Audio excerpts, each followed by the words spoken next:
이복형 김정남의 피살 사건. 일단 전제는요. 사실은 그 사람이 일단 김정남인지도 확실하지 않아요. 추정될 뿐이죠. 그러니까 지금 언론에 나오고 있는 여러 가지 뉴스 중에 김정남을 피살한 여자들 중에 한 명은 한국 여권을 갖고 있었다. 그러면 정편에서 하루 종일 떠드는데는 김정남 피살 사건이 지금 언론들이 마음껏 추정하고 있는 김정은이 김정남을 피살했을 것이다. 이렇게 맞춰가서는 안 된다. 그렇죠. 의혹이 지금 많죠. 그러니까 그 6, 7명 중에 한국 여권을 가지고 있는 자가 있다고 발표한 게 일본 정보국입니다. 일본에서 밝힌 거고. 그런데 문제는 마카오 당국이 조사 결과 장난으로 스프레이를 뿌렸다. 이렇게까지 이제 얘기가 오가면서 굉장히 이제 이게 이틀 연속 한국의 꼭지 기사에 6개 정도 차지하더라고요. 첫날은 7개 꼭지 기사가 나오고요. 김정남께. 그러니까 김정남 꼭지 기사를 보면 1번에 김정남 피살, 그다음에 2번째 의도, 3번째 북한 반응, 한국 반응, 외신 반응 이렇게 하면 7개, 8개 정도 나오거든요.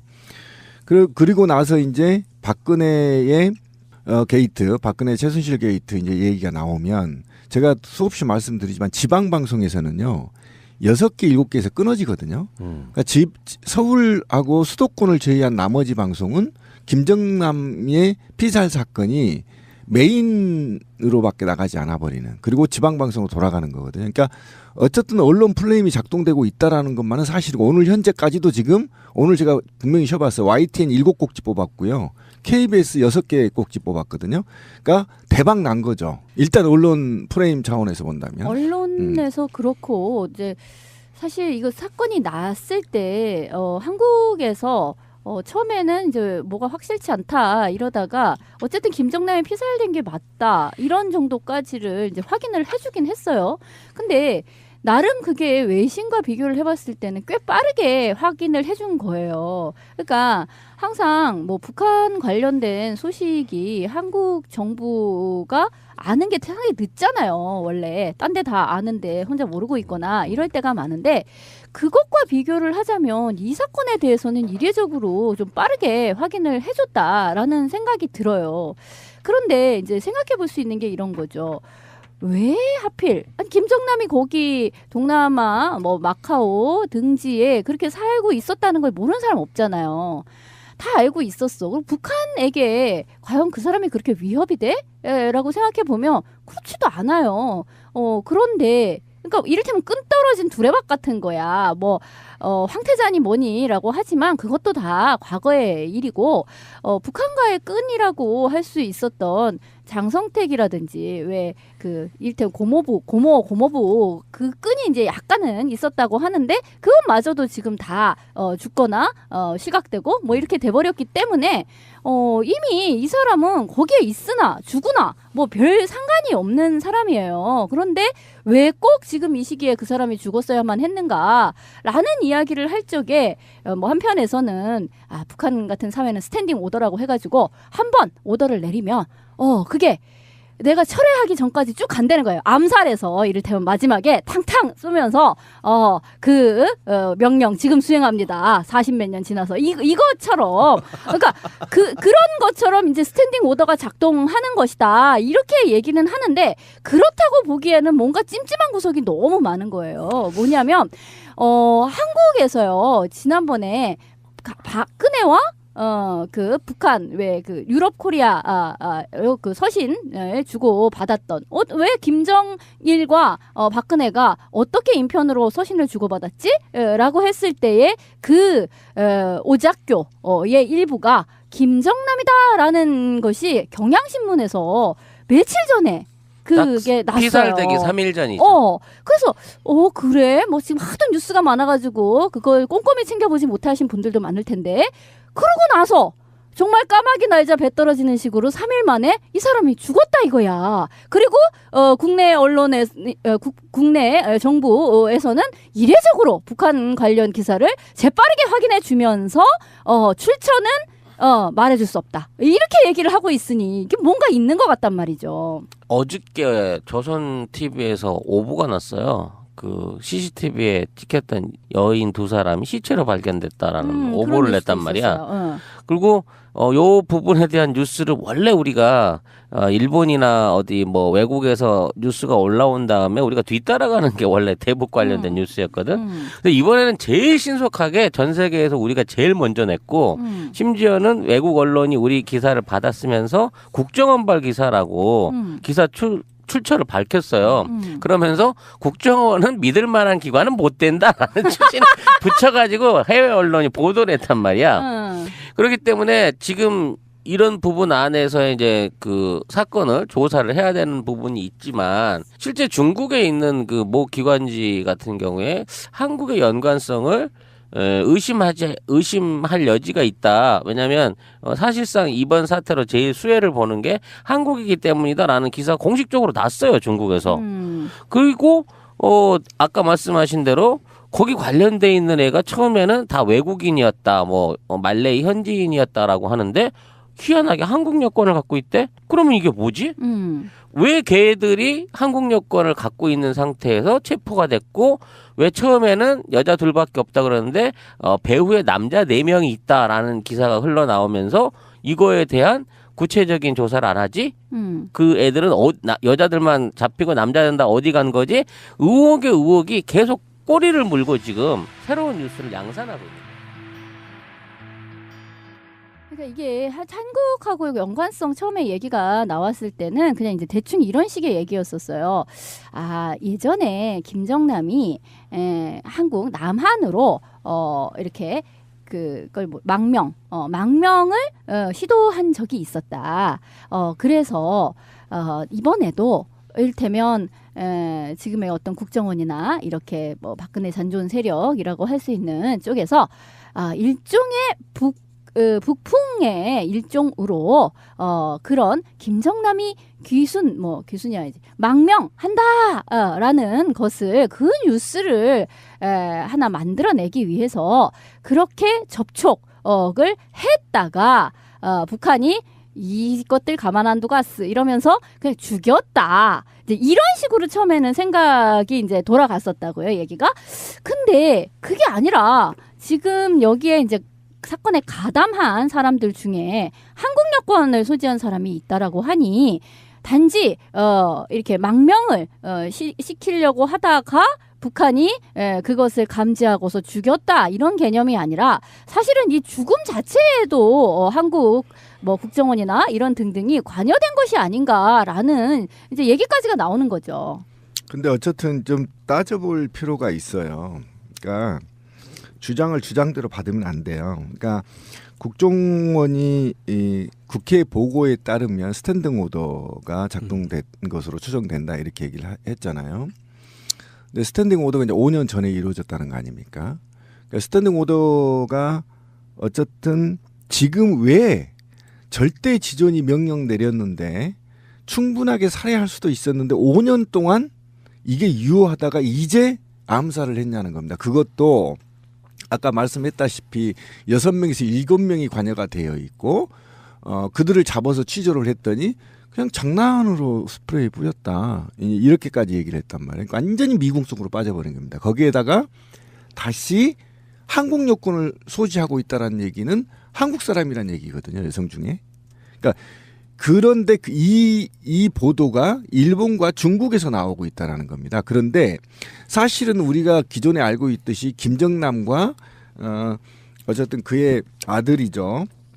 김한솔이 한국 국정원이 일부 정보를 또는 위치를 파악하고 있다라고 알고 있었지만 실제로 이번 사건에서 드러난 게 중국 당국에서 김한솔 같은 경우 다 관리되고 있었고 김정남도 네, 김정남도 그렇게 했다는 거죠. 그러니까 사실은 그런 측면에서 봤을 때 스탠딩 오더가 지금 이행됐어야 할 이유가 없다라는 겁니다. 그것도 굉장히 치밀하고 조직적으로 한 게 아니라 허술하게 했다는 거 아닙니까? 여성들을 동원해서.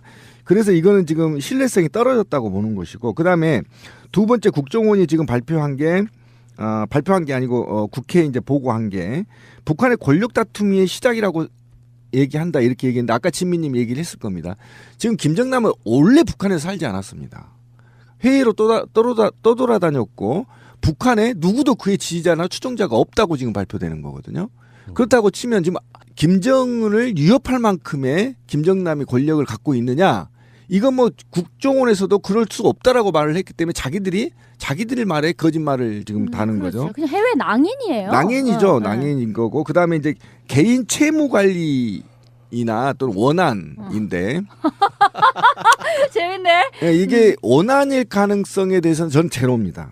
이런 사람들은 원한을 살 수가 없어요. 왜냐하면 모두가 다 정보 요원들이 감시하죠, 밀착해서. 미국의 CIA도 감시하죠. 한국의 정보원도 감시하고 사실은 이 누구죠? 그 아들 김한솔이도 우리 국정원이 근거리는 못하지만 원거리에서 지금 하고 있다라는 거 아닙니까? 그러니까 그렇게 감시 대상들이 어떻게 채무 관계를 가질 수 있느냐 저는 그렇게 보지 않습니다. 그러면 이 김정남의 사망설로 저는 아직 이제 분명히 말씀드린 진짜 김정남인지는 확인을 못 하고 있는 거 아닙니까? 그죠? 이것도 지금 확인이 안 되고 있는 거예요. 여권상의 김철 이렇게 돼 있기 때문에 그러니까 이렇게 돼서 최대의 수혜자는 누구냐를 보면 된다는 거죠. 누구라고 생각해요, 여러분은? 뭐 박근혜 아니겠어요? 이재용일 수도 있고. 아니 왜냐면 이 뉴스 딱 터졌을 때가 이재용 지금 구속영장 지금 기다리고 있는 상황이잖아 지금 우리가. 근데 뉴스 이걸로 다 덮었잖아 지금. 나는 이제 이번 뉴스를 하면서 그 공항 CCTV가 TV조선에서 이렇게 공개적으로 노출이 되고 얘가 범인이라고 딱 찍어서 할 수 있는 이건 사실상에 굉장히 중요한 범죄 증거 아니에요? 근데 말레이 경찰이 제공한 것도 아니고 어떻게 구했는지 모를 공항 CCTV를 우리나라의 찌라시 조선이 세계에서 가장 먼저 증거 자료로 구해갖고 틀고 있는 거야. 아니 그거는 국정원이 아마 그 해외의 공항 그 쿠알라룸푸르 공항이잖아요. 그거를 CCTV를 구해서 국정원이겠죠. 그걸 구한 건. 그래서 TV조선에다 꼰질러서 이제 줬겠죠. 구하긴 쉽냐고 공항 아니, CCTV가. 그 다른 방송에 나간 이야기인데 우리 새날 패널 분들이 찾아낸 거예요. 그 뉴스가 첫 생산은 TV조선. 이게 외신으로 가. 외신에서 TV조선 발로 이야기를 하면 그거를 연합뉴스가 받았어. 그래서 연합뉴스는 외신에 의하면이라고 뉴스를 쓰는 그런 거죠, 말이야. 아하, 뭐 거의 밀무역 그 수준이구만요. 예. 그러니까 해외에서도 그랬다니까. 이번 뉴스는 한국발 국정원발 뉴스라고 CNN이 공개적으로 출처를 밝혔어요. 그러면서 거기 덧붙였다니까. 국정원은 믿을 만한 기관은 아니다라고. 국정원이라고 하는 것이 예를 들어서 밀접한 뭐 북한에 관련된 주요 인사 중에 하나니까 밀접하게 관리한다도 있지만 국정원이 막 설레발을 치면서 뭔가를 띄우는 것에는 또 다른 의도가 있을 수밖에 없고 국정원 자체가 아까 우리 송 작가 이야기처럼 해외 외신들이 정확히 알고 있네. 정말 믿지 못할 것. 그러니까 정치적으로 뭔가를 공작을 해야 되는 것이기 때문에 그러니까 이게 문제예요. 사실은 국가안보 차원에서는 국정원이 믿을 만한 기관이라면 국민들이 웬만한 정보들은 다 믿고 이렇게 덤빌 텐데 계속 늑대가 나타났다 하다가 진짜 늑대가 나타났는데 국정원이 늑대가 나타났다고 이게 안 믿어버린다는 게 문제라고 저는 생각하거든요. 지금도 뭔가 이상해. 그러면 이게 뭔가 이상한 공작을 하고 있겠거니라고 생각해버리는 이 나라 구조에 국정원은 정말 철저하게 반성을 해야 된다고 생각해요. 내가 만약에 정말 김정남을 암살할 거면 이렇게 허술하게 안 합니다. 이 수법이요. PC 훔치다가 걸린 수법하고 비슷하고요.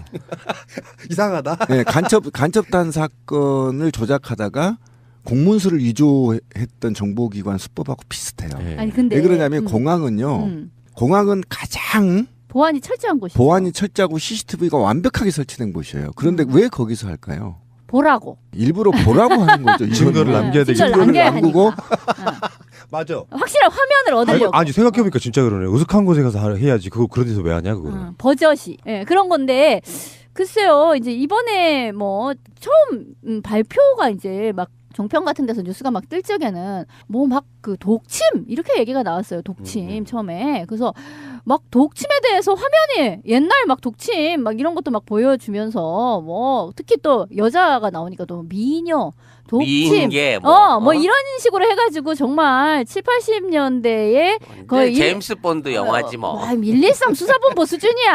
하여튼 그런 거를 막 보여주더라고요.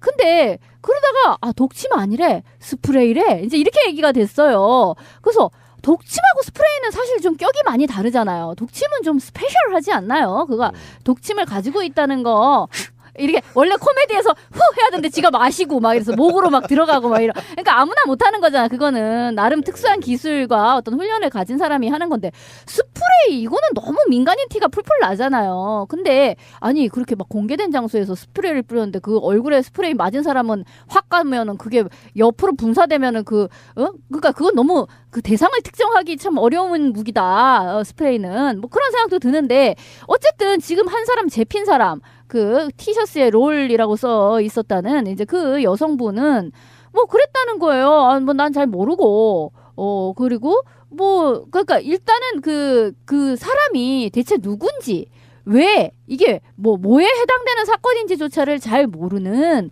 그냥 시켜서 했다. 이제 이런 정도의 얘기가 나온다는 거죠. 그러니까 그거는 너무나 아마스러운 사람을 뭔가 현지 조달 비슷하게 사람을 이렇게 좀 사서 그런 식으로 허술하게 잡힐 수밖에 없게끔 그렇게 만든 게 아닌가. 이게 좀 너무 급이 다르잖아요. 그러니까 이걸 행한 사람의 굉장히 이거를 이제 유병헌 추적 드라마처럼 흥행을 만들어야 되기 때문에 많은 사람이 이제 등장을 하게 되는 거고 많은 사람이 등장하면서 모호성을 극대화시키는 거잖아요. 그래서 첫 번째 잡힌 사람이 장난인 줄 알고 스프레이 뿌렸다는 거거든요. 굉장히 마치 유병헌 추적 드라마처럼 굉장히 우스꽝스럽잖아요. 그러니까 특수 공작원이 코믹 액션이잖아 지금 장르가. 특수 공작원이 죽었는데 잡혀가지고 경찰에 타는 말이 장난인 줄 알고 스프레이 뿌렸어요. 이렇게 얘기를 한단 말이지.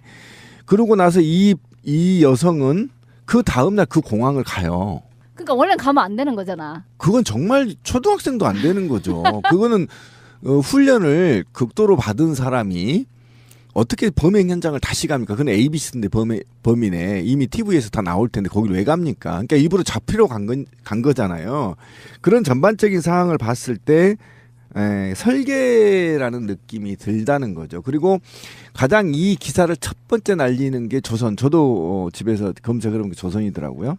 그러니까 북한 기사는 대부분 제가 우리 방송에서도 여러 번 얘기했지만 안방 보듯이 조선일보는 본단 말이에요. 그래서 저는 그 조선한테 묻고 싶었어요. 계속 트위터에도 제가 물었잖아요. 당신네들은 이 정보를 어디서 나느냐. 그래서 누군가가 국정원이 제공한다. 이렇게 얘기를 하더라고 조선에. 근데 조선이 가장 먼저 이 기사를 썼다는 것은 어쨌든 설계의 냄새가 좀 난다라는 거예요. 국정원 요즘에 장난질 안 하는 것 같아요. 이렇게 한 번만 그런 게 아니라 대부분 그런 분위기야. 그래서 제가 그런 얘기했죠. 제가 봤을 때는 SNS라든지 팟캐스트 같은데 분명히 그런 세력이 들어와 있는 게 분명히 보이고 그게 조직화되어 있지 않은 뭐 일베라고 해도 굉장히 꽤 많은 사람들이 활동하는 걸로 보이고 권력을 잃으면 사실상 거의 모든 것을 잃는 자들이 그런 것을 포기했을 리가 없다라고 말하는 것처럼 지금 현재 이 중요한 지점에서 그들이 할 수 있는 최고의 박근혜 구하기일 수도 있다는 생각을 해봐야 된다. 박근혜 구하기라고 말하진 않았습니다. 그런 의심을 해봐야 된다는 거고 지금까지 국정원이 정말 잘해온 기관이라고 하면 그런 의심 안 하겠지만 지금까지 정치적 요소마다 그런 식으로 장난질을 해댔고요. 국정원 간첩 조작 사건도 그 중요한 정치적 시기에 행해졌던 것이고 심지어 세월호 사건도 국정원과 연관이 있는 것으로 나오고 있는 것이고 생각해보면은 지금 또 언론들이 아직도 역사적 교훈이 없이 조작질 비슷한 거. 그러니까 설사 그게 북한의 행위라고 해도 너무 과도하게 정치 쪽으로 약간 몰아가려고 하는 뉴스 덮어버리기 이런 분위기 또는 국면 전환용으로 써먹으려고 하고 있지 않은가 뭐 이런 생각을 한번 해봐요. 그러니까 나 이게 처음 그 나온 소스가 TV조선이잖아요. 근데 이게 듣기에 따라서는 조선중앙TV 인 것 같아. 이게 막 그렇지. 헷갈리잖아요, 항상. 그래서 아 북한에서 그렇게 발표를 했나 보다. 이렇게 느낌이 와요. 그 혹시 콘텐츠 공유하는 무슨 MOU 같은 게 맺고 그러지 않았을까? 한 11만 원 주고 받는 거야? 아니, 그러니까 처음에 조선중앙TV라고 하면은 되게 오해받을까봐 순서만 딱 배치를 바꿔가지고 TV 조선으로 하지 않았을까? 조선 TV를 아무튼 북한 없으면 그들을 어떻게 살지 모르겠지만 아직 뭐 우리가 단정지어 말할 수는 없는데 지금까지 웬만한 북한 뉴스들은 그렇게 뻥튀겨지거나 왜곡되거나 조작돼 왔다는 것은 확실하지 않습니까? 아니 근데 어찌 됐거나 김정남이 살해된 건 살해된 거고 뭐 내부적인 테러가 됐든 뭐가 됐든 죽긴 죽었어. 근데 김정남이 죽은 게 우리나라 사드 배치 찬성해야 될 이유가 되고 북한과의 전쟁 위기설이 나타날 수 있는 이유가 되는 근거가 뭐야? 김정남 우리나라 사람이야. 그 사람이 죽음으로 인해 가지고 우리가 그 사람의 죽음을 복수해주기 위해서 북한을 어떻게 해야 된다는 단계의 뭐 얘기인 거야? 저도 그 생각했는데 말이 안 되는 논리를 지금 이상하게 언론이 끌고 가잖아. 김정남이 주군이 사드 배치된다. 굉장히 맥락 없는 덕침은 사드로 게임을 쳐야 되는 덕심을 거야? 싸들어. 이게 이제 우리가 이제 우리식으로 확대 해석하고 약간 조정을 해보면 사드 배치하기 위해서 하는 여러 가지 짓거리 중에 하나. 저 간악한 북한 놈들 핵폭탄도 터뜨릴 수 있다. 뭐 이런 논리? 그러니까 아니 그 극우 단체 집회 같은데 가면은요. 이제 도대체 저희 얘기가 무슨 어떻게 말하지나라는 어떤 네. 신비한 것을 보게 되는데 뭐 이런 거죠. 김정은은 일테면 무슨 짓을 하는지 알 수가 없는 사람이라는 거예요. 그러니까 일테면 지난번에 지 고모부도 그렇게 죽이는 자다. 그래서 우리 입장에서는 그 내부 문제지라고 생각되는데 이제 그 사람들은 이야기하기를 저 봐라 얼마나 공포스럽고 이를테면 미치광이 같고 즉흥적으로 무슨 짓이든 할 수 있는 예측 불허의 인물이다 보니 남한을 대상으로도 무슨 도발을 할지도 모른다 이런 식으로 이야기를 말더라고요. 그러니까 사실 이게 뭐 김정남이 죽든 뭐 어쩌든 솔직히 뭐 이 국내하고도 분명히 연관은 있어 보입니다만 어쨌든 설사 그걸 다 빼고 순전히 주장하는 것처럼 그냥 김정은이 죽였다. 라고 아주 심플하게 받아들인다 하더라도 내부 문제죠. 자기네들의 내부 문제이고 이를테면 자기 관리 아니겠습니까? 그러니까 자기 권력 또는 측근 관리 뭐 이런 개념이라고 볼 수가 있는 거죠. 굳이 그 얘기를 그렇게 열심히 하고 싶으면 아니 왜 오촌 조카 살인 사건 같은 거는 안 잡는 거야? 그 비슷한 사건이잖아요. 굳이 말하자면 측근에 대한 암살 테러 뭐 이런 건데 그건 이제 그쪽 동네에서 알아서 하시라고 하고 정말 그게 북한에서 한 거고 남한이 전혀 개입이 없는 거다고 하면 그거는 그쪽에서 알아서 하시라고. 그럼 우리는 우리 쪽 이런 왜 라면을 먹다 죽는지라든가 이런 거를 좀 수사를 제대로 해야 되지 않나 싶어요. 네, 그러니까 어쨌든 결론은 다 도출이 된 것 같습니다. 저도 이제 같은 생각인데 김정남이 죽었다고 해서 이틀 연속 7, 8꼭지를 뽑아가면서 온 나라를 뒤집어 놓고 있는 거냐. 그리고 이재용 구속이나 특검에 지금 압수수색 영장 재청구 관련해서 법원 판결이 남아있죠. 그다음에 박근혜 씨가 지금 특검하고 헌재에 지금 출두를 해야 되거든요. 그 문제가 있는 것이고 그다음에 이제 이게 바로 6개월간 570건인가요? 그다음에 사과문 발표하기 하루 전날 127통을 통화를 최순실과 박근혜가 했다라는 거 새벽까지 밤을 이게 새서 지금 밝혀지고 있고 그다음에 이제 가장 큰 문제는 어쨌든 더불어민주당 내부에 지금 경선의 흥행 경선에 200만 원을 지금 모집하겠다는 거 아닙니까?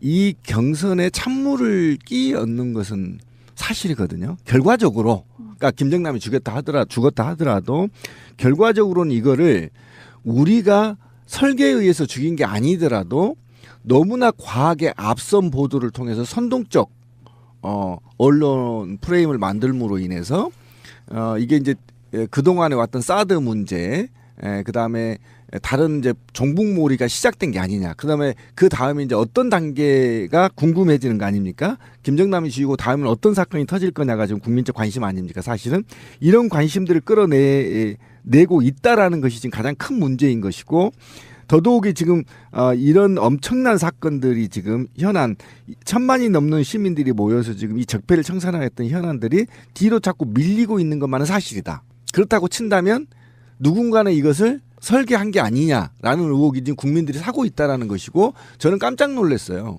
고등학교 3학년 우리 아이가 이 기사를 저하고 논의도 하기 전에 박근혜가 했대. 어린아이 입에서 그래서 깜짝 놀랐어. 너는 제가 증거도 없이 무슨 큰일 날 녀석이네. 너 그러니까 네 아버지 누구야? 아내가 신비님입니다. 아니야. 그럴 줄 알았어. 아니야. 내 아들인지 확실히 아직 유전자 검사 안 해봤어. 그러니까 아내가 얼굴이 이렇게 굳어지면서 너 그거 어디서 들었니? 애들이 다 그래. 이렇게 되는 애들이 거예요. 다 그래. 그러니까 어머나. 믿지를 않는다는 겁니다. 이렇게 6꼭지, 7꼭지 해도 믿지를 않는다는 거죠. 그런데 제가 더 놀란 것은 정치권에 있었어요. 그동안에 국민의당이 사드 반대 당론이었거든요. 바로 찬성으로 돌아서잖아요. 그게 뭔 상관이냐고. 근데 김정은한테 뭐 개인적으로 은혜 입은 거 있어? 그러니까 민주당 경선 날 사실 그 즈음에서 이렇게 플러스 마이너스 터진 거잖아요. 그래서 실제로 민주당 분위기도 이게 뭐지? 그러니까 언론이 지금 당일날 문의 전화 관련했고 그것만 70만 건 그리고 등록한 게 30만 건 정도 된다고 하는데 그렇죠. 그 분위기에 언론이 거기에 전혀 홍보해주지 않는 민주당 경선 시작 때도 단신 정도지 지금 실질적으로 김정남으로 덮어버렸단 말이에요. 그래서 그 이슈 때문에 아까 국민의당도 변화도 있는 거지만 확실히 영향을 주려고 하는 의도는 분명히 있다. 일어난 사건은 팩트라고 해도 그 팩트를 이용해 먹는 자들은 확실히 이 박근혜 탄핵과 대선 판에서 영향을 주려고 하는 분명히 바로 의도가 있었다. 그겁니다. 그게 아주 섬세한 부분인데 그다음에 새누리당의 움직임을 보면 돼요.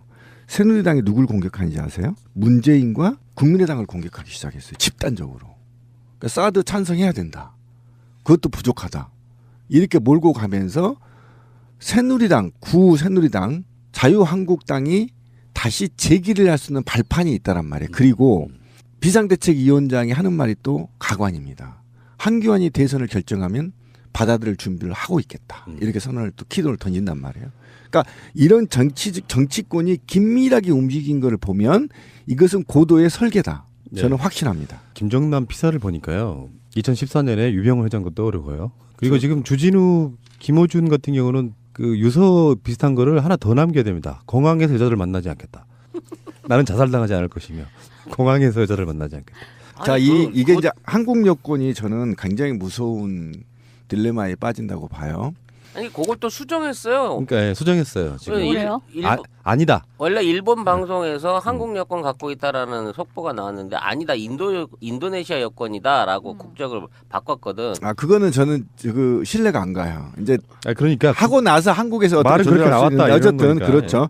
그러니까 한국 여권이라는 게 저는 이게 무서운 게 뭐냐면 조선일보 조선을 보면 이 한국 여권이라는 키워드를 빼면서 어떻게 하냐면 과거 한국 내에서 암살 기도하거나 북한 공작원으로 보이는 사람이 황장엽부터 암살을 시도했다는 리스트를 쫙 뽑아내요.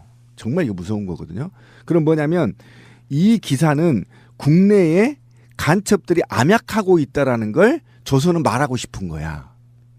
이해 가시죠? 그러면 이 사건을 국내로 가져오면 어떤 현상이 벌어지냐면 국내에 다수의 간첩이 암약하고 있고 여기에서 북한에서 제거하고자 하는 탈북자들이 생명의 위험에 있다 이렇게 키워드를 뽑는단 말이야. 그렇죠. 그 얘기가 지금 나오고 있어요. 왜 지난번에 이게 지금 굉장히 무서운 겁니다. 김한영인가 예. 있었잖아요. 이한영인가 김한영인가 하는 이한영? 네. 이한영 그 사람이 북한에서 이제 탈북한 사람 중에 이제 꽤 중심에 있었던 사람인데 와가지고 이제 살해되었던 거죠. 그것과 관련해서 국내에서 영화도 비슷비슷한 장면을 쓴 그렇죠, 영화도 그렇죠. 되게 많이 나왔어요.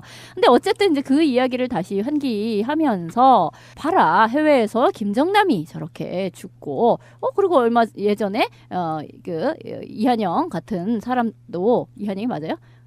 그러니까 그 김정일 부인 성혜림의 조카가 이한영입니다. 이한영이 죽었던 것도 그렇게 내려와가지고 탈북자로 위장을 해가지고 그렇게 죽이지 않느냐. 근데 지금 국내에 탈북자가 2만 명이다. 이 얘기를 하면서 어느 게 안 까마귀고 어느 게 쑥까마귀인지 알 수가 없다. 네. 탈북자인지 간첩인지 알 수 없고 그들이 또한 간첩의 피해자가 될 수도 있고 네. 국내에서 여러 가지 유사한 그런 사건들이 일어날 수가 있다라고 하면서 온갖 탈북자 다시 보기 운동 비슷한 것을 만들어내고 있는 거예요. 지금 이제 새누리당에서는 이런 이야기했어요. 근모주께서 햇볕 정책 미몽에서 깨어나야 된다 이렇게 그렇죠. 이야기를 하고 있고요.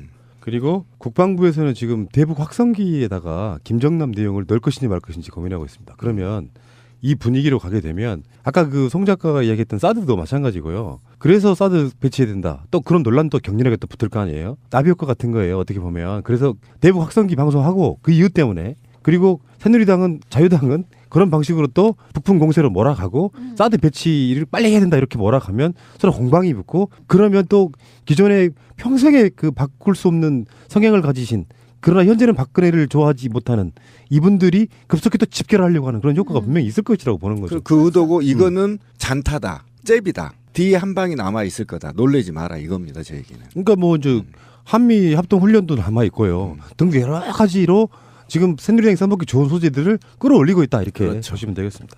왜 이렇게 닮았어 김정남이랑? 나도 깜짝 놀랐어. 나 깜짝 놀랐잖아 진짜. 저 사람은 그 유대균도 닮았고 김정남도 닮았고. 아니 근데 그쪽하고는 뭐 DNA 관계가 없어요. 아니, 김정은하고도 닮았고 김정남하고도 닮았고 아니 그렇잖아. 시진핑도 닮았어. 뭐 그런 식이야. 여기까지. 쉽게 말해서 이게 복 있고 돈 좀 되는 애들은 다 그렇게 생긴 거야. 뭐 중요한 뉴스인데 워낙에 가려 있네요. 김정남과 박근혜에 가려가지고 지금 국정교과서 지금 희망학교를 이제 계약 시즌이 됐잖아요. 다음 달이면 계약하는데 현재 올해까지는 선택할 수 있어요. 국정교과서든지 거민정 교과서든지. 근데 지금 희망학교가 3곳밖에 안 된답니다. 그래서 교육부가 부랴부랴 방침을 바꿨어요. 국정교과서를 이왕 만들어 놓은 거 섞이지 말고 보조 교재로 써라. 그거 억지로 쓰란 얘기 아니야 그러면. 주 교과서는 거민정 교과서를 쓰더라도 국정교과서를 보조 교과서로 쓰는 안을 검토하고 있답니다. 그러니까 지금 이거는 경북만 3곳입니다. 아이고. 지역별로 경북만 3곳이어서 참 열심히신 분들 많아요. 예, 경북이 얼마만큼 문제가 있는지를 단적으로 보여주는. 근데 이번에 그 디지테코는 그러면 이게 국정교과서 안 쓰나요? 그 교장 거기는 아직 결정이 안 된 것으로 쓴다 그러지 않았어? 나와 있고, 그러니까 최종 결정이 안 됐다는 거죠. 나중에 이제 문제는 수능 같은데 출제라든지 입시에서 이거를 어떤 방식으로 써먹느냐의 부분이에요. 그러니까 이거 박정희의 군사 쿠데타를 쿠데타로 봐야 되느냐 혁명으로 봐야 되냐라고 뭐 이런 뉘앙스의 문제를 던져놓고 자 어떻게 이게 정답이냐라고 뭐 이런 부분 안에서 어떤 사상 검증의 문제가 생겨버리면 이게 이제 그 학생들 입장에서는 딜레마에 빠지는 거지. 이거 분명히 아닌 거는 맞는데 아는데 정답은 이거라고 써야 되는데 뭐 이런 부분으로 몰고 갈 수 있는 여지를 만들어낼 거라니까 앞으로. 단순하게 교과서로 했다 그래서 교과서로 다 믿어 의심치 않고 다 받아들이는 게 문제가 아니라 요걸 갖고 또 입시에 적용을 하고 뭐 논술에 적용을 하고 이런 식으로 해가지고 강요를 시키는 이런 부분을 스스로 인정하게끔 그 강요를 하는 식의 교육의 편법이 또 일어나지 않을까 싶기 때문에 이게 원천적으로 막아야 되는 거였다는 근데 얘기죠. 그 부분은요 학부모들이 용서하지 않을걸요. 이제 그걸 이용해 먹기 위해서 입시에 그렇게 쓴다. 그러면 이제 왜 교과서 왜곡이라는 문제가 생겨가지고 거기에 격렬하게 이게 정답이냐 아니냐 논란으로 번질 수 있고요. 그럼요, 엄청나게. 그러니까 제가 봤을 때는 국정교과서는 그냥 장식품, 뭔가 아버지 재단에 바치는 어떤 재물 이런 개념이지 실제로 국민들 가르치기 위한 용도는 아닌 것처럼 보이고. 정말 딱 그렇게만 했으면 좋겠는데. 그러니까 폐기를 하지 않으면 어떤 현상이 벌어지냐면 어차피 다음 당선인들은 제가 볼 때 이건 폐기가 가능할 수 있겠어요. 왜 그러냐면 향후에 10년은 보수들이 집권 못합니다. 그 이유가 이제 문제인 거죠. 그래서 이거를 전면적으로 사회적 의제로 만들어서 아예 사회적으로 폐기시켜버리는 방식을 모색해야 되는 것이고요. 그리고 여기에 이것을 작성한 당사자들도 반드시 언론 재판을 받아야 된다. 저는 분명히 그렇게 생각합니다. 그래야만 다시는 역사 속에서 이게 부활하지 않을 거다. 전공도 아닌 사람들 뭐 데려다가 막 숫자 부족하니까 현대사 같은 데는 막 전공이 상업 뭐 이렇게 가르치시는 분들 교과서 아, 집필위원으로 오고 막 그랬었잖아요. 네. 근데 아까 송 작가 이야기 좀 의미심장한 얘기가 있었는데 수능 같은 게 예를 들어 교과서대로만 나온다면 사실은 외국을 떠나갖고 굉장히 바람직한 일이거든요. 어렵게 꽈버리니까 애들이 힘들어가지고 입시 자체가 좀 복잡해진 상황 아니에요. 절대 그런 걱정 안 하셔도 될 것 같다는 생각이 듭니다. 저도 그렇게 생각합니다. 만약에 이게 논쟁이 있는 문제를 공무원 시험이나 수능에 올렸다가는 뭐 제가 볼 때는 재판까지 가요. 원래. 재판까지 갈 수 네. 있는 거고 이건 더 큰 문제를 낳을 수 있어요. 그래서 저는 거기까지는 아직 걱정 안 해도 된다. 제사상에다가 홍동백서 뭐 좌포 우후에 뭐 국정교과서? 조율이시 이런 게 있거든요. 올리는 게 있는데 조율이시 오른쪽 상단에 놓여질 가능성이 되게 높은 이야기였는데 박근혜 실패했네요. 올해가 박정희 탄생 100주년인가 뭐 그렇잖아요. 근데 어쨌든 이걸 지금 세계 학교 교장은 사회적으로 해임 요구를 좀 해야 될 것 같고요. 그다음에 이 결정 과정이 절차상의 문제가 학교 내에서 없었는지 그리고 이거를 반대하는 교사를 징계까지 지금 요구하고 있는 상황이어서 저는 이 세 곳도 어쨌든 지역에 깨어있는 시민들의 조직된 힘으로 교장을 해임을 요구하거나 학교 내에서 사용하지 못하도록 또는 극단적인 방법도 있을 수 있어요. 전학을 시켜버리거나 학생들을. 그래서 그 학교를 아예 폐교시켜버리거나 이런 방식을 하지 않으면 이 역사교과서, 국정교과서는 반드시 언젠가 또 부활한다. 이 부활을 막아야 됩니다. 아예 공개적으로 사회적으로 불태우지 않으면 이 친일 교과서나 독재를 미화하는 교과서는 계속 꿈틀거리고 있습니다. 자, 신비님 전공 하나. 저분은 뭐 전공이 아닌 게 없어서. 다 그렇잖아, 셋 다. 최저임금법에 대한 이야기인데요. 최저임금위원회에 지금 들어가 있는 양대노총, 한국노총하고 민주노총이 그 이야기했어요. 최저임금법 개정 안 되면 최저임금이 불참하겠다 했고요. 지금 그 이야기를 잠깐만 짤막하게 한번 다뤄볼게요. 최저임금이 우리 지난 총선 때만 해도 웬만한 유력 정당들에 의해서 10,000원 정도까지는 올리겠다 이렇게 얘기가 됐었는데 사실은 미미하게 올랐단 말이에요. 아, 나 이번에 최저임금 관련해가지고 이거 회의에서 나온 아니 돈이 뭐가 그렇게 많이 필요하니? 그러면서 뭐 사람 혼자 가족 없이 사는 사람이면은 뭐 이만큼이면 되지라고 이제 계산을 뽑아내는 거예요. 근데 그 계산을 뽑아낼 때 정말 뭐 그 주거 월세 뭐 30만 원, 뭐 통신비 뭐 6만 원 뭐 이런 식으로 해가지고 다 잘라가지고 나중에 남는 금액이 18만 원 정도밖에 안 될 때까지로 끊어내면서 이 정도면 된대. 그러니까 그런 어떤 계산법으로 사유하는 것 자체가 정말 이 네. 사람들의 최고 목표는 국민을 개돼지로 만드는 게 목표로구나라는 생각이 들더라고요. 그 설날 제가 고향 내려갔었잖아요. 근데 우리 형님 딸 조카가 알바를 하더라고. 바로 집 옆에예요. 걸어서 한 1분 정도. 엔젤리너스 커피숍에서 알바를 하는데 궁금해서 물어봤어. 너 임금 얼마나 받냐 했더니 딱 최저임금이더라고.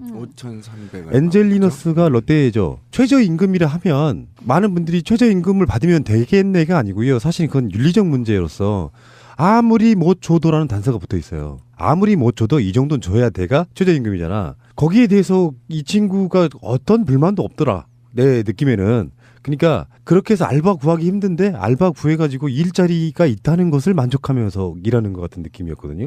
실제로 그렇더라고. 최저임금 자체가 이렇게 돼 있었다는 거죠. 노동자 생계비, 유사 노동자 임금, 노동 생산성, 소득 분배율 등을 고려했대요. 그중에서 제일 중요한 생계비라고 하는 것이 미혼 단신 노동자 생계비를 기준으로 했다는 거예요. 그러니까 미혼 단신 노동자를 기준으로 했을 때 네. 103만 원이라고 계산이 뽑혔어요. 네.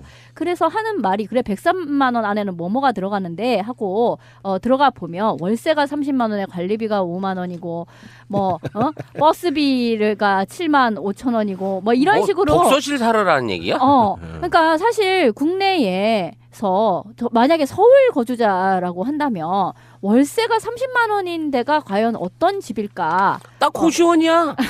그러니까 이건 이제 보증금은 계산이 안 된 거잖아요. 빚이 깔리는 그 문제에 대해서는 생각을 안 하는 거죠. 하여튼 그렇게 전부 계산을 해서 18만 원이나 남네 같은 소리를 하고 있는 거죠. 28만 원이 남는다는 거군요. 잔액이 네. 통신비 8만 원, 통신비 8만 원은 인터넷 요금, 5구 요금제를 적용하여 그렇게 해가지고 다 빼서 28만 원이 남는데요. 이거는 정말 숨만 쉬고 사는 거죠. 숨만. 최저임금을 결정하는 최저임금위원회라는 게 있는데 거기 구성이 총 27명으로 돼 있어요. 근데 그중에 노동자 쪽에서 9명, 사용자 쪽에서 9명, 그리고 나머지 9명이 공익위원인데 이 사람들을 고용노동부 장관이 제청해서 임명해. 네, 맞아요. 그러면 그래서 최저임금이 안 오르는 부분이 있다는 거예요. 고용노동부 장관이 예초에 취지대로 노동부 관점에서 노동자 편에 서는 게 아니잖아요. 우리나라는. 특히 이명박근혜 정권 같으면 사용자 편에 서버리잖아. 그러라고 앞에 고용을 붙여놨잖아. 그러니까 18대 9로 싸우는 측면이 없잖아 있는 거예요. 그래서 이 중에 이제 3분의 2가 찬성을 해야만 최저임금이 결정하기 때문에 계속 난항을 네. 겪고 있는 거죠. 근데 지금 6470이잖아요. 그죠? 2017년 6470인데 어쨌든 최저임금을 산정하는 데 있어서 굉장히 한국노총이나 민주노총은 과학적으로 접근하고 있어요. 아까 진미님 얘기했지만 그러니까 우리나라가 지금 노동계가 한국에서 서울에서 최저 인간으로서 목숨을 연명하는 수준이 150만 원 정도 될 거예요. 지금 노동계가 요구한 게. 근데 이거를 해봐야 51시간, 그러니까 5인 사업장 이하 51시간을 하더라도 110만 원 정도밖에 되지 않는다는 거 아닙니까? 그럼 나머지는 국가가나 노동부가 발표하더라도 40만 원이 매월 빚을 지게 돼 있는 거잖아요, 지금. 그죠? 그러니까 그런 상태에서 감안했을 때 그래서 최저임금은 10,000원을 줘야 150원마에 맞는다는 거죠. 최저 도시생활자들이 살 수 있는 최저임금 빚지지 않고 살 수 있는 비용이죠. 이거는 그냥 연명용이죠. 연명용. 그런데 그것보다 더 낮은 게 있는 것이고 일본은 지금 10,000원이 넘어버렸죠. 굉장히 높습니다. 그러니까 그런 게 추세예요. 미국도 마찬가지고. 그런데 한국만 굉장히 지금 완고하게 버티고 있는 거죠. 자본들이. 그러면서 자본들은 온갖 부패와 특혜를 받고 있는 거죠. 그리고 임금 인상에 관련된 비중을 할 때요. 그냥 퉁 쳐가지고 뭐 5%, 뭐 7% 이런 식으로 하게 되면요. 이 임금 격차와 소득의 격차를 줄일 수가 없어요. 지금 100만 원 받는 사람 7% 올려준다고 해봐야 7만 원 올려주는 거잖아. 근데 똑같이 1,000만 원 받는 놈은 70만 원 올라간단 말이에요. 같은 직장 안에 있는 상황 하에서도.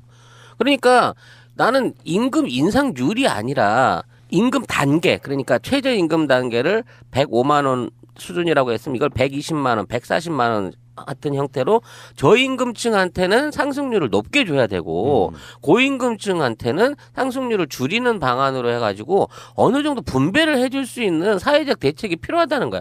계속 똑같은 임금 상승률로 갖고 상승률로 해서 전체적으로 올려줬으니까 이 정도면 충분해라는 식의 지금 임금 계산법은 근본적으로 문제가 있다는 걸 제시하고 싶은 거예요. 그러니까 아니 나는 이 이제 계산법이 너무 경악스럽다라고 느끼는 게 뭐 월세 30만 원 뭐 그것도 그거지만 다 뭐 공과금 기본적으로 드는 거 다 뺐을 때 18만 원 남는다 그랬잖아 아까. 18만 원에서 고한도 내에서 내가 가처분 소득인 거야 이를테면.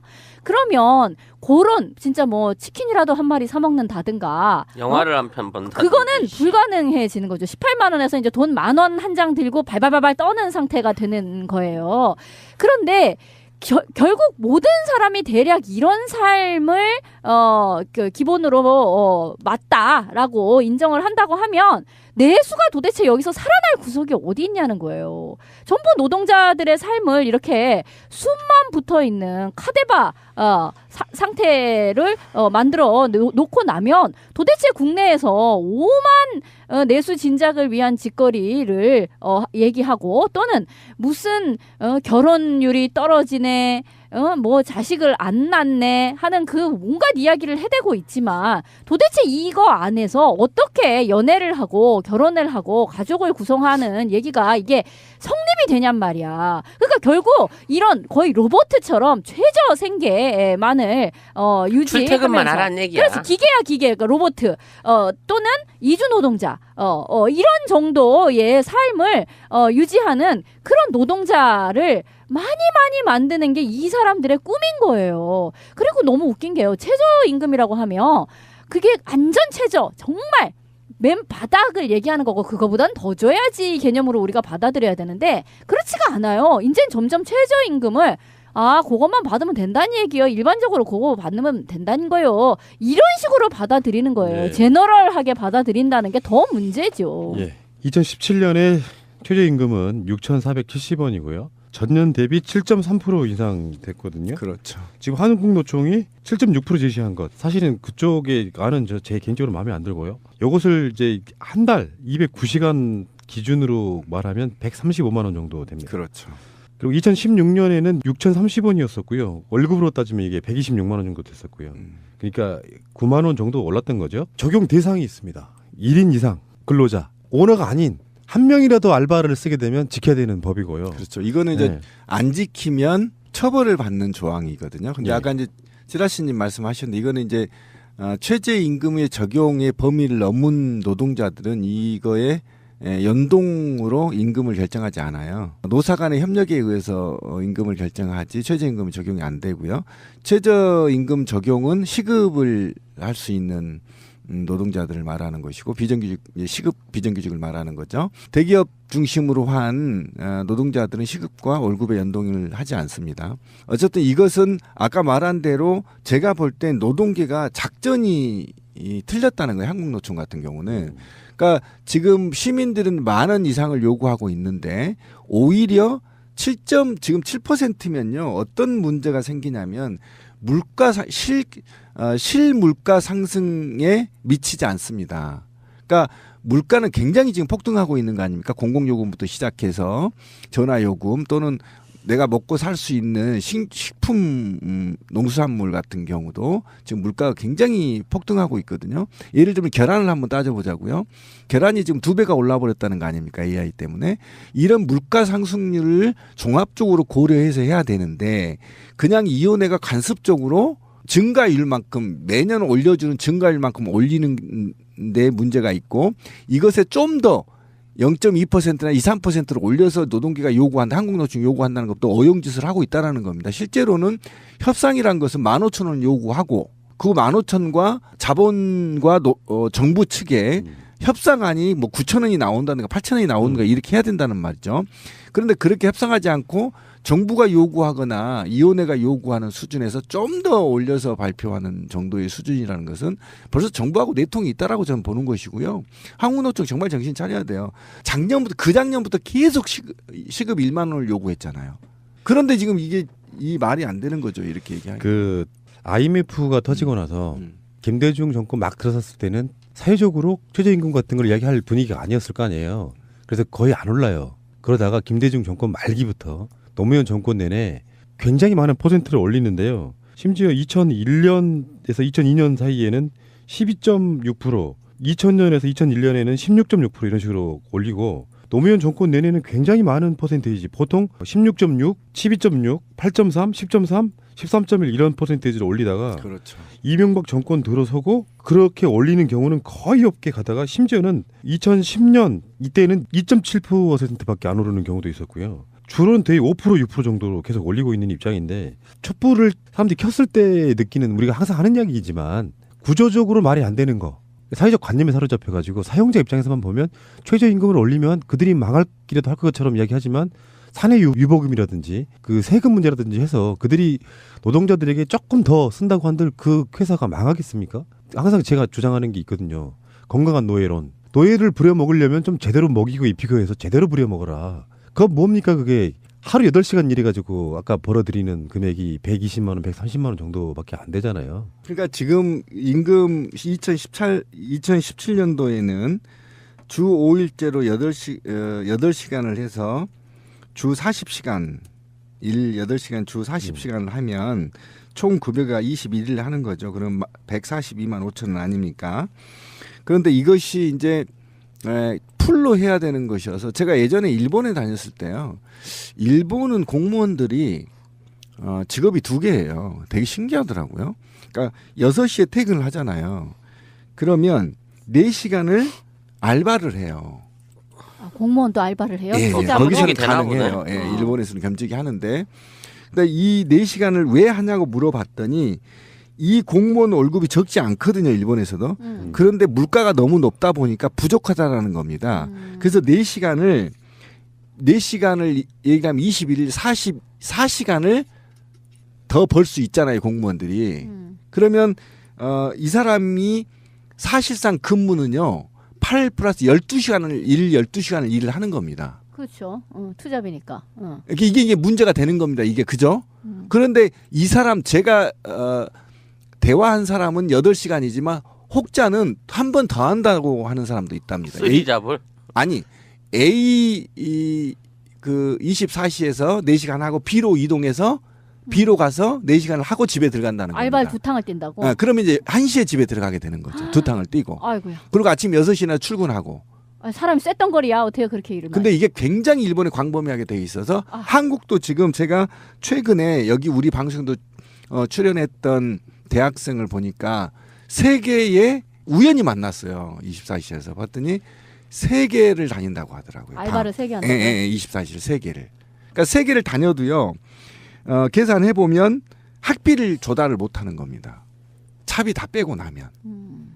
식대하고 차비 빼면 그러니까 6,470원을 받는다 하더라도 그 중에는 밥값을 내야 되잖아. 그다음에 여비를 또 대야 되잖아요. 요걸 빼면 실제로 남는 돈이 4,000원 정도 잡는다고 한다면 500만 원의 학비를 벌기에는 방학돈에 너무 힘든. 그러니까 3건을 떼야 되는 이런 일이 벌어지는 거죠. 왜냐하면 24시 알바는요 최저임금이거든요. 딱 최저임금만 줘요. 그래서 문제가 되는 겁니다. 10원도 많이 주지 않습니다. 좀 너무해. 가진 자들이 너무한다고. 롯데 이야기가 우리가 예전에 한번 그 롯데 형제인 같은 거 있을 때 롯데 우리가 비판한 적이 있었잖아요. 가장 비정규직을 많이 고용하는 그룹이 롯데잖아요. 그 엔젤리너스에서 열심히 알바하고 있는 우리 조카 방송 듣고 있을지 모르겠는데요. 그 문제의식을 가져야 됩니다. 거기에 대해서 그 알바 자리를 구해서 나는 알바하니까 내 용돈 벌이는 내가 해? 이런 개념이 아니고 뭔가 사회적 문제의식을 좀 더 갖고 친구들한테 투표도 좀 독려도 좀 하고 야 우리 최저임금 좀 너무 문제가 있다고 생각하지 않냐? 여기에 대해 사회적 의견도 좀 개진하고 SNS에 그런 기사 같은 거 좀 퍼서 나르고 하면서 본인들 스스로가 뭔가 좀 바뀌어야 되는 부분이고 신비님 말씀에 의하면 알바들도 노조 만들어서 싸워야 되고 당연하죠. 그러니까 알바를 예전에는 그냥 잠깐 임시적으로 한다 이렇게 생각을 했지만 사실은 알바를 하면서 생계를 유지하는 기간이 생애 주기 전체로 봤을 때 굉장히 길어지고 있고 이게 뭐랄까 무시할 수 없는 어떤 일반적인 삶의 형태가 되는 경우도 굉장히 많단 말이에요. 그러니까 이거를 그냥 일시적으로 하는 거고 뭐 미혼일 때 잠깐 하고 이런 개념으로 받아들이면 안 된다니까. 엔젤 말을 잘했는데요. 최근에 제가 엔젤을 기사를 한번 써보려고 취재한 적이 있었어요. 정말 악질적인 난 대기업들을 사장들 1위부터 100위를 딱 광화문에 놔두고 코트를 다 뽑아버렸으면 좋겠어요. 갈수록 성격이 잔인해지죠. 네, 제가 좀 잔인하죠. 왜 그러냐면 제가 또 진화인가? 재미죠. 막 웃어줘라. 뭐처럼 한 건데. 그래서 제가 말해놓고 웃기네요. 근데 이대로 봐봐. 내보낼게요. 네, 제가 이 얘기를 해줄게요. 처음에 저는 같은 제복을 입어서 같은 직원인지 알았어요. 근데 취재를 하려고 얘기를 들어보니까 시급 알바가 있고요. 이게 뭐라 그러죠? 이게 앞에 나와 있는 직원들 있잖아요. 그 커피 뽑고 하시는 분들. 매장 관리 뭐 이런 거 있어. 네, 있는데 그 다음에 일반 직원이 있고요. 정직원이 있더라고요. 그런데 만약에 시급 알바가 정말 열심히 하면 정규직 일반 직원이 될 수 있는 거예요. 그러니까 굉장히 친절해야 하고 그거를 그 체크리스트를 한대요. 그러니까 그 정규 직원이 되기 위해서 엄청나게 노력을 하는 겁니다. 과잉 친절해 막 커피 맛은 어떠세요? 막 이렇게 묻는 이건 엔젤에 한해서 하는 얘기입니다. 굉장히 마치 애국의 커피숍 간 것처럼 대화도 손님들하고 굉장히 친절하게 하고요. 이렇게 하더라고요. 그런데 어느 날 정규 직원이 사라졌어요. 그래서 어디 가서 그랬더니 정직원으로 됐다는 겁니다. 정직원으로 돼서 그 매장에서 18명이 있는데 한 명이 딱 된 겁니다. 1년 만에. 그러니까 그 정직원이 되기 위해서 미친 듯이 친절해야 되고 미친 듯이 손님을 끌어들여야 되고 미친 듯이 청소하고 청소 다 합니다. 요즘은. 예, 그 직원들이. 그리고 서비스도 만족해야 되고 또 설문지도 작성을 잘 받아야 되고 이렇게 해서 결국은 1년 동안 노력했지만 18명이 한 명이 정직원이 되는. 일종의 이제 그런 식의 싸움을 붙여가지고 그렇죠. 더 청소하게 만드는. 그러면서 임금은 낮게 주고 니네 정직원 되면 더 받을 수 있어. 그 엔젤리너스가 이제 단어를 독립적으로 풀면 엔젤 인 어스거든요. 천사가 우리와 함께 있는 거잖아. 그런 건데 그 천사가 너희들은 천사가 돼야 돼라고 말하는 직원들에게 그리고 그 뒤에 있는 까만 악마들이 지금 그걸 막 조정하고 있는 거예요. 돈 갖고. 그리고 그들은 정유라한테 말을 사주고. 예, 그렇게 되는 겁니다.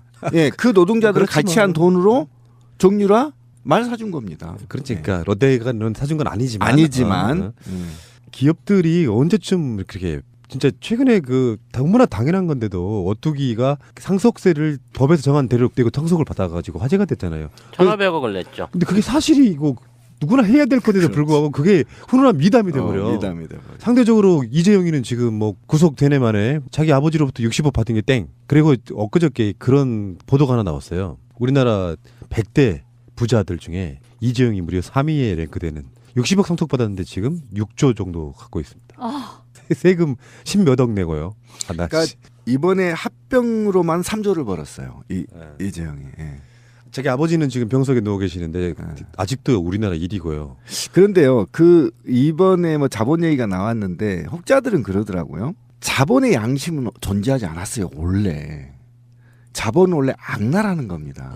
그런데 그 악랄성을 국가적 제도와 사회적 제도가 견제하는 겁니다. 그렇죠. 그게 첫 번째가 족벌 경영을 막아야 돼요. CEO 경영으로 도입해야 제대로 세금 내고 제대로 평가받고 제대로 회사가 자체에 경쟁력을 갖는 겁니다. 그런데 지금 이번에 게이트에서 보다시피 온갖 비리와 특혜로 성장하고 있는 우리나라 대기업들이잖아요. 이거는 국제사회에서 경쟁력이 없단 말이에요.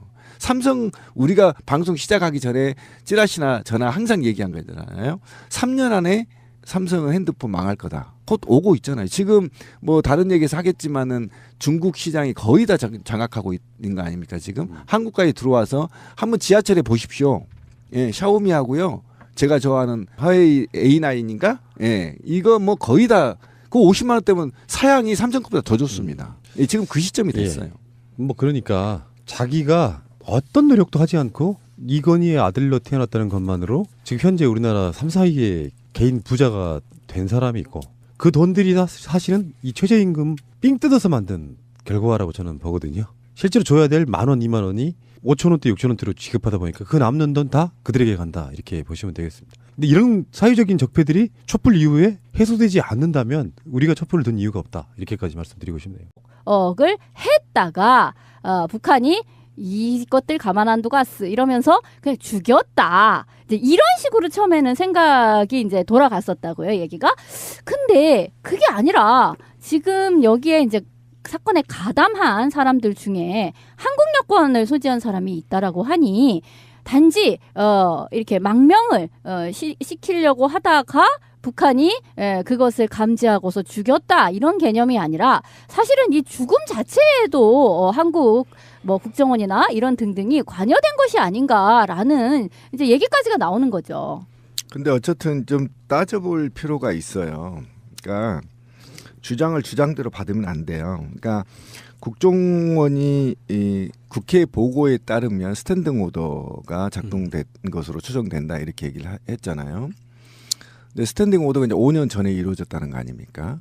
그러니까 스탠딩 오더가 어쨌든 지금 왜 절대 지존이 명령 내렸는데 충분하게 살해할 수도 있었는데 5년 동안 이게 유효하다가 이제 암살을 했냐는 겁니다. 그것도 아까 말씀했다시피 6명에서 7명이 관여가 되어 있고 그들을 잡아서 취조를 했더니 그냥 장난으로 스프레이 뿌렸다. 이렇게까지 얘기를 했단 말이에요. 완전히 미궁속으로 빠져버린 겁니다. 거기에다가 다시 한국 여권을 소지하고 있다는 얘기는 한국 사람이란 얘기거든요. 여성 중에. 그러니까 그런데 이 보도가 일본과 중국에서 나오고 있다는 겁니다. 그런데 사실은 우리가 기존에 알고 있듯이 김정남과 어쨌든 그의 아들이죠. 김한솔이 한국 국정원이 일부 정보를 또는 위치를 파악하고 있다라고 알고 있었지만 실제로 이번 사건에서 드러난 게 중국 당국에서 김한솔 같은 경우 다 관리되고 있었고 김정남도 김정남도 그렇게 했다는 거죠. 그러니까 사실은 그런 측면에서 봤을 때 스탠딩 오더가 지금 이행됐어야 할 이유가 없다라는 겁니다. 그것도 굉장히 치밀하고 조직적으로 한 게 아니라 허술하게 했다는 거 아닙니까? 여성들을 동원해서. 그래서 이거는 지금 신뢰성이 떨어졌다고 보는 것이고, 그 다음에 두 번째 국정원이 지금 발표한 게 아니고 국회에 이제 보고한 게 북한의 권력 다툼의 시작이라고 얘기한다 이렇게 얘기했는데 아까 진미님 얘기를 했을 겁니다. 지금 김정남은 원래 북한에서 살지 않았습니다. 회의로 떠돌아다녔고 북한에 누구도 그의 지지자나 추종자가 없다고 지금 발표되는 거거든요. 그렇다고 치면 지금 김정은을 위협할 만큼의 김정남이 권력을 갖고 있느냐? 이건 뭐 국정원에서도 그럴 수 없다라고 말을 했기 때문에 자기들의 말에 거짓말을 지금 다는 그렇죠. 거죠. 그냥 해외 낭인이에요. 낭인이죠. 낭인인 거고 그다음에 이제 개인 채무 관리이나 또는 원한인데 재밌네. 이게 원한일 가능성에 대해서는 전 제로입니다. 이런 사람들은 원한을 살 수가 없어요. 왜냐하면 모두 갖다 정보 요원들이 미국의 CIA도 감시하죠. 한국의 정보원도 감시하고 사실은 이 누구죠? 그 아들 김한솔이도 우리 국정원이 근거리는 못하지만 원거리에서 지금 하고 있다라는 거 아닙니까? 그러니까 그렇게 이복형 김정남의 피살 사건. 일단 전제는요. 사실은 그 사람이 일단 김정남인지도 확실하지 않아요. 추정될 뿐이죠. 그러니까 지금 언론에 나오고 있는 여러 가지 뉴스 중에 김정남을 피살한 여자들 중에 한 명은 한국 여권을 갖고 있었다. 그러면 정편에서 하루 종일 떠드는 김정남 피살 사건이 지금 언론들이 마음껏 추정하고 있는 김정은이 김정남을 피살했을 것이다. 이렇게 맞춰가서는 안 된다. 그렇죠. 의혹이 지금 많죠. 그러니까 그 6, 7명 중에 한국 여권을 가지고 있는 자가 있다고 발표한 게 일본 정보국입니다. 일본에서 밝힌 거고. 그런데 문제는 마카오 당국이 조사 결과 장난으로 스프레이를 뿌렸다. 이렇게까지 이제 얘기가 오가면서 굉장히 이제 이게 이틀 연속 한국의 꼭지 기사에 6개 정도 차지하더라고요. 첫날은 7개 꼭지 기사가 나오고요. 김정남께. 그러니까 김정남 꼭지 기사를 보면 1번에 김정남 피살, 그다음에 2번째 의도, 3번째 북한 반응, 한국 반응, 외신 반응 이렇게 하면 7개, 8개 정도 나오거든요. 그리고 나서 이제 박근혜의 게이트, 박근혜 최순실 게이트 이제 얘기가 나오면 제가 수없이 말씀드리지만 지방 방송에서는요 6개, 7개에서 끊어지거든요. 그러니까 서울하고 수도권을 제외한 나머지 방송은 김정남의 피살 사건이 메인으로밖에 나가지 않아 버리는 그리고 지방 방송으로 돌아가는 거거든요. 그러니까 어쨌든 언론 플레임이 작동되고 있다라는 것만은 사실이고 오늘 현재까지도 지금 오늘 제가 분명히 쉬어봤어요. YTN 7꼭지 뽑았고요. KBS 6개 꼭지 뽑았거든요. 그러니까 대박 난 거죠. 일단 언론 프레임 차원에서 본다면. 언론에서 그렇고 이제 사실 이거 사건이 났을 때 한국에서 처음에는 이제 뭐가 확실치 않다 이러다가 어쨌든 김정남이 피살된 게 맞다 이런 정도까지를 이제 확인을 해주긴 했어요. 근데 나름 그게 외신과 비교를 해봤을 때는 꽤 빠르게 확인을 해준 거예요. 그러니까 항상 뭐 북한 관련된 소식이 한국 정부가 아는 게 상당히 늦잖아요. 원래 딴 데 다 아는데 혼자 모르고 있거나 이럴 때가 많은데 그것과 비교를 하자면 이 사건에 대해서는 이례적으로 좀 빠르게 확인을 해줬다라는 생각이 들어요. 그런데 이제 생각해 볼 수 있는 게 이런 거죠. 왜 하필 아니, 김정남이 거기 동남아 뭐 마카오 등지에 그렇게 살고 있었다는 걸 모르는 사람 없잖아요. 다 알고 있었어. 그럼 북한에게 과연 그 사람이 그렇게 위협이 돼? 라고 생각해 보면 그렇지도 않아요.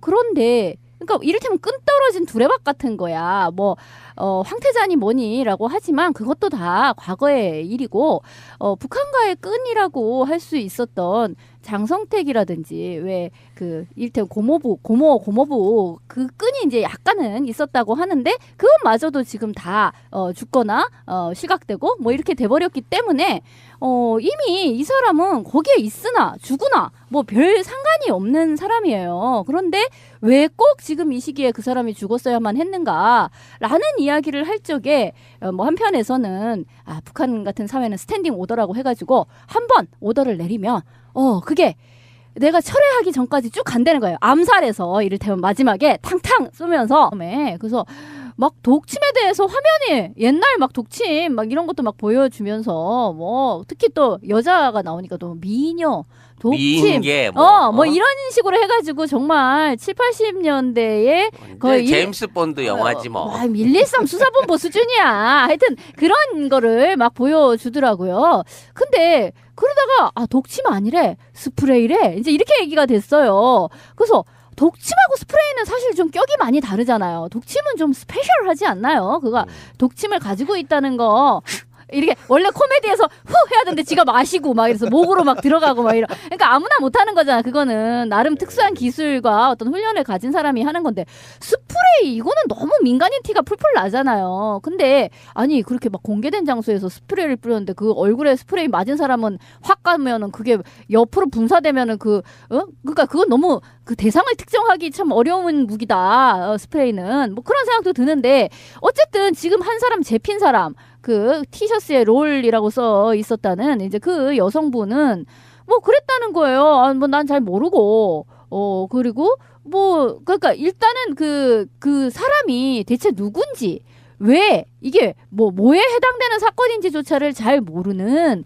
그냥 시켜서 했다. 이제 이런 정도의 얘기가 나온다는 거죠. 그러니까 그거는 너무나 아마스러운 사람을 뭔가 현지 조달 비슷하게 사람을 이렇게 좀 사서 그런 식으로 허술하게 제필 수밖에 없게끔 그렇게 만든 게 아닌가. 이게 좀 너무 급이 다르잖아요. 그러니까 이걸 행한 사람의 굉장히 이거를 이제 유병헌 추적 드라마처럼 흥행을 만들어야 되기 때문에 많은 사람이 이제 등장을 하게 되는 거고 많은 사람이 등장하면서 모호성을 극대화시키는 거잖아요. 그래서 첫 번째 잡힌 사람이 장난인 줄 알고 스프레이 뿌렸다는 거거든요. 굉장히 마치 유병헌 추적 드라마처럼 굉장히 우스꽝스럽잖아요. 그러니까 특수 공작원이 코믹 액션이잖아 지금 장르가. 특수 공작원이 죽었는데 잡혀가지고 경찰에 타는 말이 장난인 줄 알고 스프레이 뿌렸어요. 네. 이렇게 얘기를 한단 말이지. 그러고 나서 이 여성은 그 다음날 그 공항을 가요. 그러니까 원래는 가면 안 되는 거잖아. 그건 정말 초등학생도 안 되는 거죠. 그거는 훈련을 극도로 받은 사람이 어떻게 범행 현장을 다시 갑니까? 그건 ABC인데 범인에 이미 TV에서 다 나올 텐데 거길 왜 갑니까? 그러니까 일부러 잡히러 간 거잖아요. 그런 전반적인 상황을 봤을 때 설계라는 느낌이 들다는 거죠. 그리고 가장 이 기사를 첫 번째 날리는 게 조선. 저도 집에서 검색을 해본 게 조선이더라고요. 그러니까 북한 기사는 대부분 제가 우리 방송에서도 여러 번 얘기했지만 안방 보듯이 조선일보는 본단 말이에요. 그래서 저는 그 조선한테 묻고 싶었어요. 계속 트위터에도 제가 물었잖아요. 당신네들은 이 정보를 어디서 나느냐. 그래서 누군가가 국정원이 제공한다. 이렇게 얘기를 하더라고 조선에. 근데 조선이 가장 먼저 이 기사를 썼다는 것은 어쨌든 설계의 냄새가 좀 난다라는 거예요. 국정원 요즘에 장난질 안 하는 것 같아요. 이렇게 한 번만 그런 게 아니라 대부분 그런 분위기야. 그래서 제가 그런 얘기했죠. 제가 봤을 때는 SNS라든지 팟캐스트 같은데 분명히 그런 세력이 들어와 있는 게 분명히 보이고 그게 조직화되어 있지 않은 뭐 일베라고 해도 굉장히 꽤 많은 사람들이 활동하는 걸로 보이고 권력을 잃으면 사실상 거의 모든 것을 잃는 자들이 그런 것을 감시 대상들이 어떻게 채무 관계를 가질 수 있느냐 저는 그렇게 보지 않습니다. 그러면 이 김정남의 사망설로 저는 아직 이제 분명히 말씀드린 진짜 김정남인지는 확인을 못 하고 있는 거 아닙니까? 그죠? 이것도 지금 확인이 안 되고 있는 거예요. 여권상의 김철 이렇게 돼 있기 때문에 그러니까 이렇게 돼서 최대의 수혜자는 누구냐를 보면 된다는 거죠. 누구라고 생각해요, 여러분은? 뭐 박근혜 아니겠어요? 이재용일 수도 있고. 아니 왜냐면 이 뉴스 딱 터졌을 때가 이재용 지금 구속영장 지금 기다리고 있는 상황이잖아 지금 우리가. 근데 뉴스 이걸로 다 덮었잖아 지금. 나는 이제 이번 뉴스를 하면서 그 공항 CCTV가 TV조선에서 이렇게 공개적으로 노출이 되고 얘가 범인이라고 딱 찍어서 할 수 있는 이건 사실상 굉장히 중요한 범죄 증거 아니에요? 근데 말레이 경찰이 제공한 것도 아니고 어떻게 구했는지 모를 공항 CCTV를 우리나라의 찌라시 조선이 세계에서 가장 먼저 증거 자료로 그러니까. 구해갖고 틀고 있는 거야. 아니 그거는 국정원이 아마 그 해외의 공항 그 쿠알라룸푸르 공항이잖아요. 그거를 CCTV를 구해서 국정원이겠죠. 그걸 구한 건. 그래서 네. TV조선에다 꼰질러서 이제 줬겠죠. 구하긴 쉽냐고 공항 아니, CCTV가. 그 다른 방송에 나간 이야기인데 우리 새날 패널 분들이 찾아낸 거예요. 그 뉴스가 첫 생산은 TV조선. 이게 외신으로 가. 외신에서 TV조선 발로 이야기를 하면 그거를 연합뉴스가 받았어. 그래서 연합뉴스는 외신에 의하면이라고 뉴스를 쓰는 그런 거죠, 말이야. 아하, 뭐 거의 밀무역 그 수준이구만요. 예. 그러니까 해외에서도 그랬다니까. 이번 뉴스는 한국발 국정원발 뉴스라고 CNN이 공개적으로 출처를 밝혔어요. 그러면서 거기 덧붙였다니까. 국정원은 믿을 만한 기관은 아니다라고. 국정원이라고 하는 것이 예를 들어서 밀접한 뭐 북한에 관련된 주요 인사 중에 하나니까 밀접하게 관리한다도 있지만 국정원이 막 설레발을 치면서 뭔가를 띄우는 것에는 또 다른 의도가 있을 수밖에 없고 국정원 자체가 아까 우리 송 작가 이야기처럼 해외 외신들이 정확히 알고 있네. 정말 믿지 못할 것. 그러니까 정치적으로 뭔가를 공작을 해야 되는 것이기 때문에 그러니까 이게 문제예요. 사실은 국가안보 차원에서는 국정원이 믿을 만한 기관이라면 국민들이 웬만한 정보들은 다 믿고 이렇게 덤빌 텐데 계속 늑대가 나타났다 하다가 진짜 늑대가 나타났는데 국정원이 늑대가 나타났다고 안 믿어버린다는 게 문제라고 저는 생각하거든요. 지금도 뭐랄까 뭔가 이상해. 그러면 이게 뭔가 이상한 공작을 하고 있겠거니라고 생각해버리는 이 나라 구조에 국정원은 정말 철저하게 반성을 해야 된다고 생각해요. 내가 만약에 정말 김정남을 암살할 거면 이렇게 허술하게 안 합니다. 이 수법이요. PC 훔치다가 걸린 수법하고 비슷하고요. 이상하다. 네, 간첩단 사건을 조작하다가 공문서를 위조했던 정보기관 수법하고 비슷해요. 네. 아니 근데 왜 그러냐면 공항은요. 공항은 가장 보안이 철저한 곳이죠. 보안이 철저하고 CCTV가 완벽하게 설치된 곳이에요. 그런데 왜 거기서 할까요? 보라고. 일부러 보라고 하는 거죠. 이거는. 증거를 남겨야 되기 증거를 증거를 남겨야 남기고 맞아. 확실한 화면을 얻으려고. 아니 생각해보니까 진짜 그러네. 으슥한 곳에 가서 해야지. 그거 그런 데서 왜 하냐 그거는. 버젓이 그런 건데 글쎄요. 이제 이번에 뭐 처음 발표가 이제 막 종편 같은 데서 뉴스가 막 뜰 적에는 뭐 막 그 독침 이렇게 얘기가 나왔어요. 독침. 명령 지금 수행합니다. 40몇 년 지나서 이것처럼 그러니까 그런 것처럼 이제 스탠딩 오더가 작동하는 것이다. 이렇게 얘기는 하는데 그렇다고 보기에는 뭔가 찜찜한 구석이 너무 많은 거예요. 뭐냐면 한국에서요. 지난번에 박근혜와 그 북한 왜 그 유럽 코리아 그 서신을 주고 받았던 왜 김정일과 박근혜가 어떻게 인편으로 서신을 주고 받았지? 라고 했을 때에 그 오작교의 일부가 김정남이다라는 것이 경향신문에서 며칠 전에 그게 났어요. 피살되기 3일 전이죠. 그래서 그래 뭐 지금 하도 뉴스가 많아가지고 그걸 꼼꼼히 챙겨보지 못하신 분들도 많을 텐데 그러고 나서 정말 까마귀 날자 배 떨어지는 식으로 3일 만에 이 사람이 죽었다 이거야. 그리고 국내 언론에 국내 정부에서는 이례적으로 북한 관련 기사를 재빠르게 확인해 주면서 출처는 말해줄 수 없다. 이렇게 얘기를 하고 있으니 이게 뭔가 있는 것 같단 말이죠. 어저께 조선 TV에서 오보가 났어요. 그 CCTV에 찍혔던 여인 2사람이 시체로 발견됐다라는 오보를 냈단 말이야. 그리고 요 부분에 대한 뉴스를 원래 우리가 일본이나 어디 뭐 외국에서 뉴스가 올라온 다음에 우리가 뒤따라가는 게 원래 대북 관련된 뉴스였거든. 근데 이번에는 제일 신속하게 전 세계에서 우리가 제일 먼저 냈고 심지어는 외국 언론이 우리 기사를 받았으면서 국정원발 기사라고 기사 출처를 밝혔어요. 그러면서 국정원은 믿을 만한 기관은 못 된다라는 취지를 붙여가지고 해외 언론이 보도를 했단 말이야. 그렇기 때문에 지금 이런 부분 안에서 이제 그 사건을 조사를 해야 되는 부분이 있지만 실제 중국에 있는 그 모 기관지 같은 경우에 한국의 연관성을 의심할 여지가 있다. 왜냐하면 사실상 이번 사태로 제일 수혜를 보는 게 한국이기 때문이다라는 기사가 공식적으로 났어요. 중국에서. 그리고 아까 말씀하신 대로 거기 관련돼 있는 애가 처음에는 다 외국인이었다. 말레이 현지인이었다라고 하는데 희한하게 한국 여권을 갖고 있대? 그러면 이게 뭐지?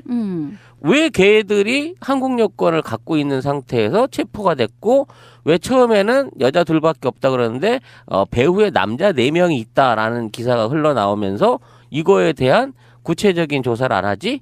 그 애들은 여자들만 잡히고 남자들은 다 어디 간 거지? 의혹이 계속 꼬리를 물고 지금 새로운 뉴스를 양산하고 있는. 그러니까 이게 한국하고 연관성 처음에 얘기가 나왔을 때는 그냥 이제 대충 이런 식의 얘기였었어요. 예전에 김정남이 한국 남한으로 이렇게 그걸 망명을 시도한 적이 있었다. 그래서 이번에도 이를테면 지금의 어떤 국정원이나 이렇게 박근혜 잔존 세력이라고 할 수 있는 쪽에서 일종의 북풍의 일종으로 그런 김정남이 귀순이 아니지 망명한다라는 것을 그 뉴스를 하나 만들어내기 위해서 그렇게 접촉